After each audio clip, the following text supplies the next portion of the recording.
Eh bien, bonjour à tous. Aujourd'hui, vidéo consacrée à Out, un autre manga cher à mon cœur qui est donc consacré sur la délinquance ou l'esprit furieux, c'est comme vous voulez. Et donc, cette fois-ci, je pars sur un top, bien sûr, de personnages les plus puissants de la team Kyoto. En tout cas, à l'heure actuelle, puisque on n'a pas vu encore tous les personnages à l'œuvre. Mais de ce qu'on a vu, je vais essayer d'établir un classement. Dans tous les cas, ça va spoiler sec. Donc, si tu n'es pas à jour dans le manga, tu peux partir. Et si t'en fous d'être spoilé, alors enjoy. Du coup, bonne vidéo à tous. Lucas.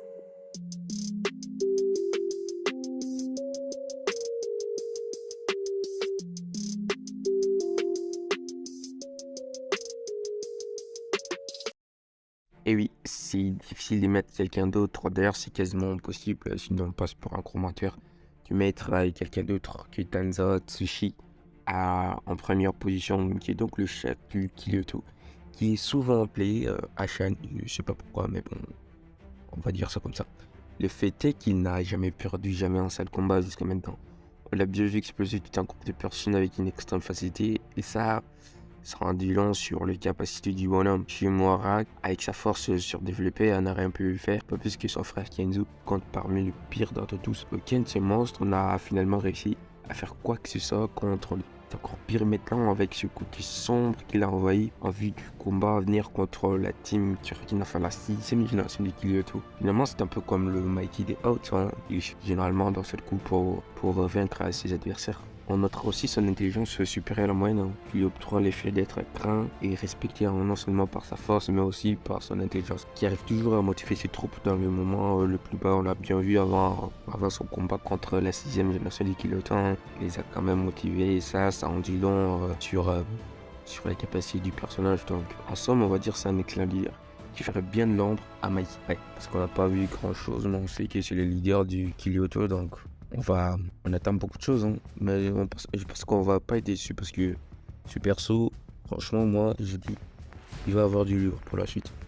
En deuxième position, j'ai décidé finalement de mettre avec un ami. Ah oui, parce que Kyoto mettre la deuxième position, que le vice-leader de Kyoto, ou vice-capitaine, c'est comme vous voulez. Ah oui, parce que même s'il a perdu son combat contre Higuchi, il nous avouera plus tard n'avoir perdu que 3 fois en comptant son combat contre Higuchi, donc ça fait 3. Donc, par ailleurs, Higuchi, il en a perdu 20 et 30 fois contre seule la même personne.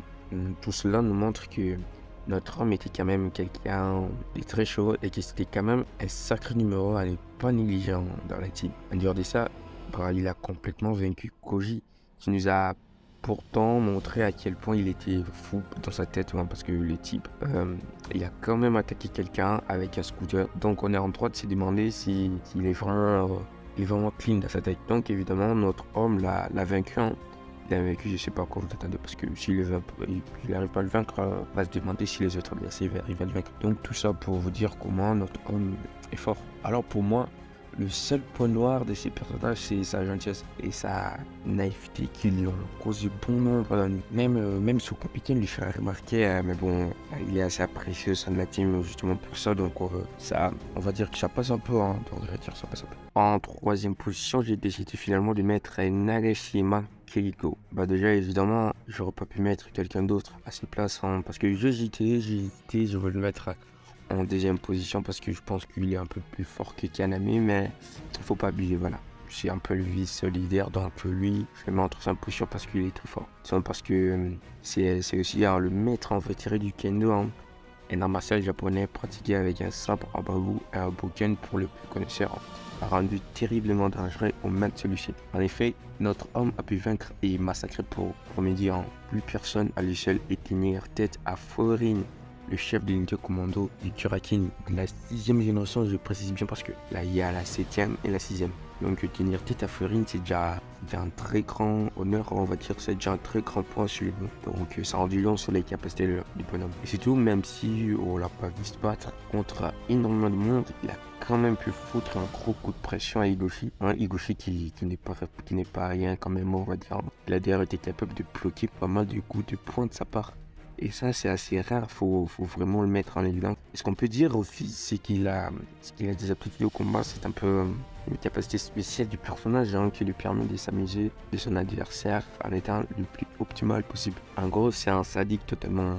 Il aime trop le combat. C'est un peu comme un Zaraki, quoi. Il aime faire durer le combat pour mieux apprécier. Ouais, c'est un sadique ce mec. On va dire que c'est un super personnage. Voilà. En 4e position, Meguro Shuya. Alors, que dire de ce personnage qui semble tout droit sorti de l'imagination d'un rockstar? Bon, blague à part, on va tirer 2 minutes. Parmi les plus brillants et les plus ingénieux du combattant, donc il peut être comparé à un Neji, on va dire, parce que du fait qu'il peut facilement repérer les points vitaux de son adversaire et frapper en conséquence pour occasionner une douleur soudaine ou un évanouissement. Donc, il a par exemple réussi à casser le bras d'un homme en lui donnant un coup de pied dans son coude pour ensuite lui faire perdre connaissance. De cette façon, il lui a été facile de le soulever et de le projeter au sol comme une sac à patates. Donc on va dire que c'était pas n'importe qui l'adversaire parce que c'était un ancien boxeur poids léger, donc c'est quand même un exploit, on va dire, c'est un exploit à ne pas négliger. Donc, ou encore on peut aussi citer se laisser attraper par le feu pour réduire la distance, laisser peur de son adversaire pour ensuite lui balancer dans le sol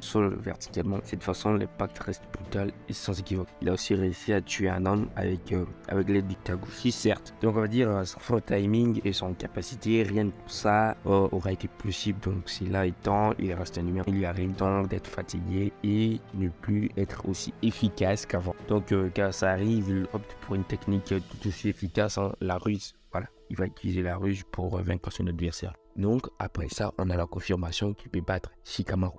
Voilà.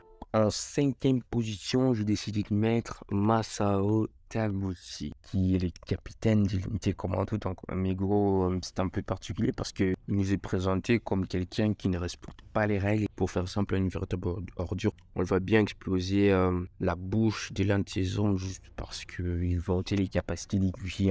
Juste pour ça, il explose la bouche avec une bouteille et vomir sur le sol juste pour que Iguchi puisse le nettoyer. Donc, il a tellement la haine contre ce personnage qu'il fait tout pour lui mener la vie dure. Ouais, finalement, un ordure parmi tous les capitaines. Le truc, c'est qu'il ne supporte pas qu'on manque du respect à HN.